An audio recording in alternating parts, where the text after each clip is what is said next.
और काव्या कॉलेज के दिनों से ही एक दूसरे से बहुत प्यार करते थे।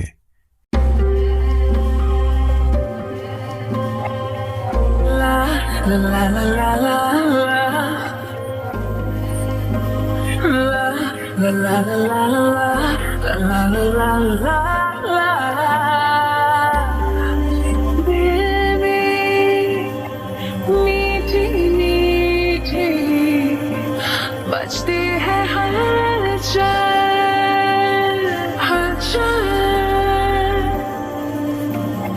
देखो तुझको जो ही हो जाओ पागल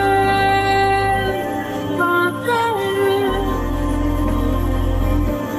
तू कदम रखे जहाँ पर दिल मेरा झुके वहाँ मुझसे ही मुझे चुराने वाले हाँ वो जब भी मिलते हैं हम तुम आंखों आंखों में होते हैं हम दिल बोले वो हाँ वो मेरे सीने की धड़कन तो सुन मेरी सांसों को दे धुन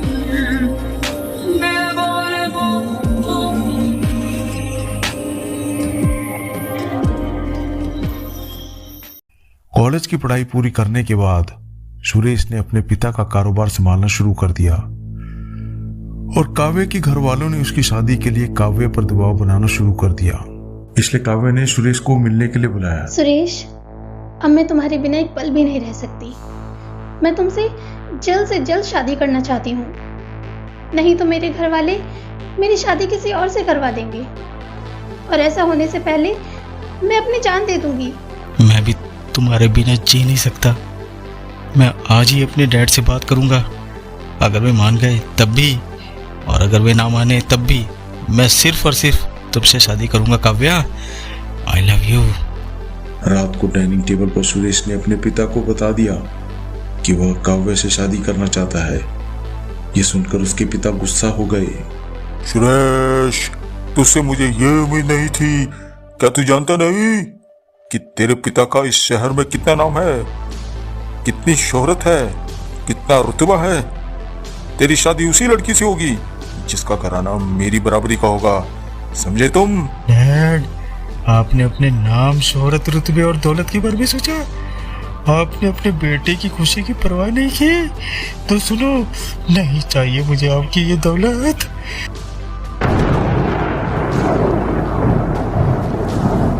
ये नाम, ये शोहरत,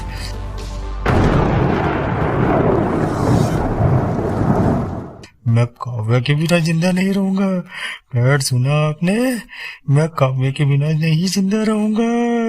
मैं काव्या के बिना जिंदा नहीं रहूंगा।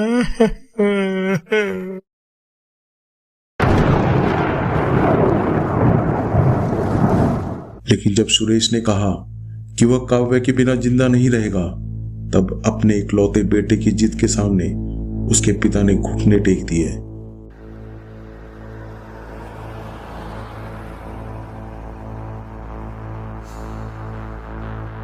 सुरेश अपने पिता के साथ काव्य का हाथ मांगने के लिए उसके घर गया।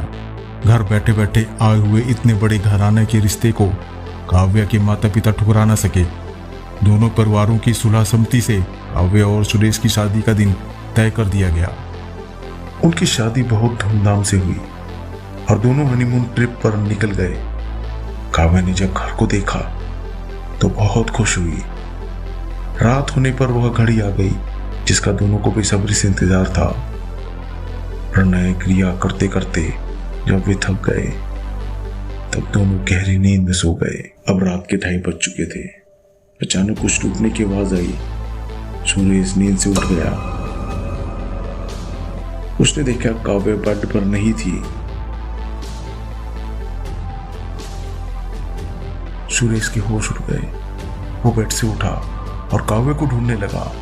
उसने सभी जगह देखा लेकिन उसे काव्य कहीं नहीं मिली। वह सीढ़ियों से छत पर गया। वहां काव्य खड़े थी। यह देखकर सुरेश की टेंशन खत्म हुई।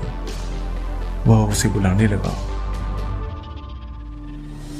काव्या, काव्या, काव्या।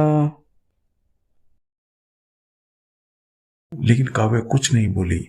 वो गुमसुम सी खड़ी थी। सुरेश उसके पास जाने लगा।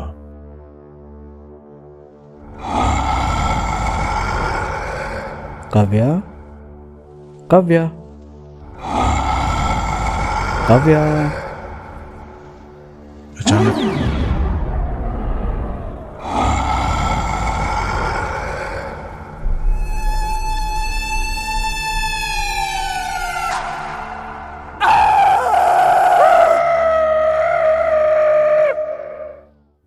दूसरे दिन जब सुरेश की आंखें खुली तो उसने अपने आप को हॉस्पिटल के बेड पर पाया।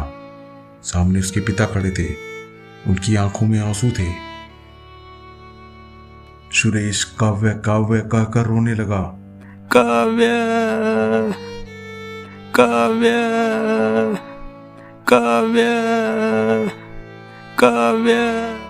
इस पर उसके पिता उसे हॉस्पिटल के एक खास कमरे में लाए जहां मानसिक रोगियों का इलाज होता था। सुरेश ने देखा काव्य का रंग पीला हो गया था। आंखों के चारों ओर काले घेरे बन चुके थे।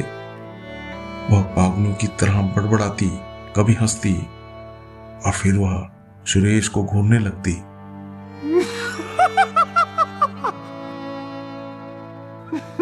काव्या, काव्या, तुझे क्या हो गया? मेरी काव्या, तुझे क्या हो गया? काव्या, काव्या, काव्या, तुझे क्या हो गया? मेरी काव्या, तुझे क्या हो गया? सुरेश रोते रोते बाहर आया।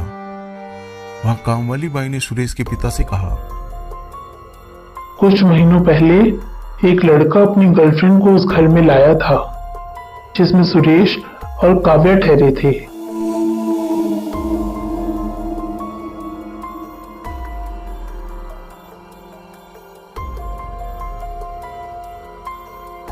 साहब जी, उस लड़के ने अपनी गर्लफ्रेंड को कुछ नशीली दवा चालाकी से पिला दी।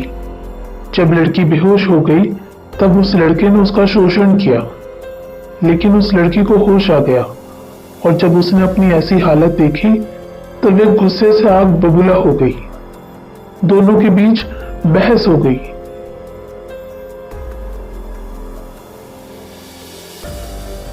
वह लड़का एक नंबर का बदमाश था। उसने अपनी गर्लफ्रेंड का गला चाकू से काट दिया।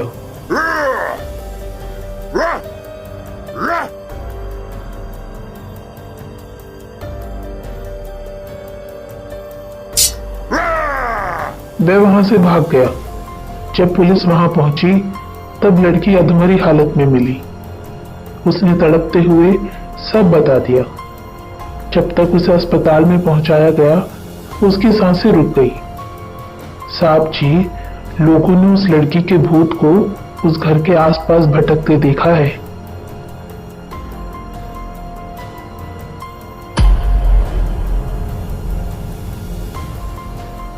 शायद वह काव्या के शरीर में घुस गई है और अब जब तक वह अपना बदला नहीं ले लेगी वह उसका शरीर नहीं छोड़ेगी।